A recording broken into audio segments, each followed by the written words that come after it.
Depuis la rentrée de septembre 2017, la tension entre certains parents d'élèves et l'association intercommunale Enfance-Jeunesse de Relais-Environ ne fait que monter.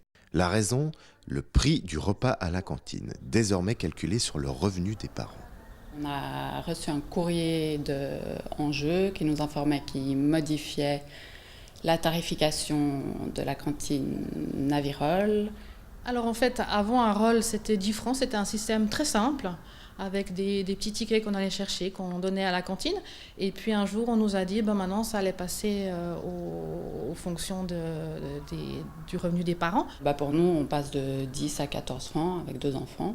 Une pétition recueillant plus de 300 signatures a ainsi été envoyée à l'association Enfance-Jeunesse. Alors on a envoyé notre pétition, et puis ils nous ont écrit ils nous ont réexpliqué tout le système, toutes les formalités, la forme, mais sans autre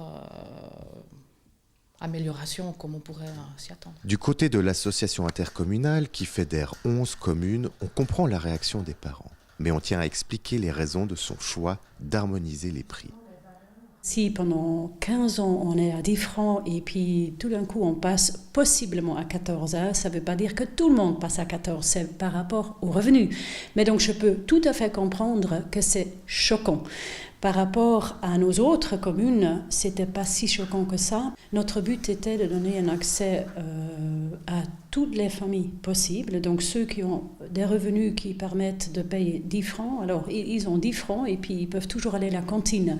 Et 14 francs, c'est vrai par rapport aux autres communes qui nous entourent, qui sont entre 16 et 20 francs, on trouve qu'on est bien et que ce prix même de 14 francs est très raisonnable.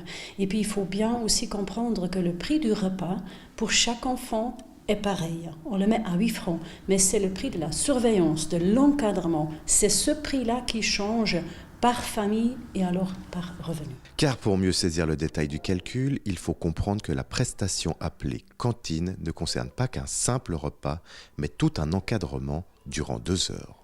Un repas qui comprend également tout l'encadrement nécessaire pour que les enfants puissent se retrouver en sécurité, puissent également bénéficier d'apports, que ce soit pédagogiques ou éducatifs, pour cette période-là. Reste une question. Pourquoi n'y a-t-il pas de rabais fratrie ? Non, aucun rabais fratrie. Et ça, c'est ce qui semble le plus scandaleux. Si la FAGE encourage effectivement les rabais fratrie, les éventuels cadres de référence concernant les cantines scolaires qui permettraient, le cas échéant à la FAGE d'intervenir, ne sont toujours pas connus.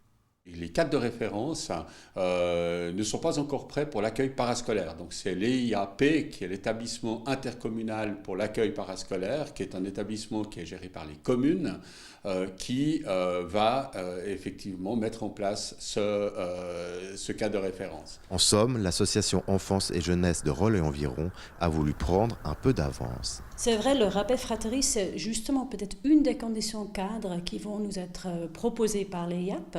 Et c'est à ce moment-là qu'on va se pencher dessus et dire est-ce qu'on va faire ça ou pas.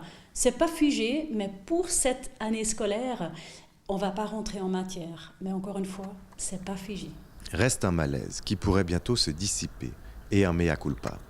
Dorénavant, on va faire très attention si on fait un changement à un niveau de ces prix ou autre, qu'on va peut-être d'abord déjà discuter avec la population avant d'annoncer, voilà, la décision est prise. Je crois que ça, c'est peut-être quelque chose qui a causé cette polémique autour des prix.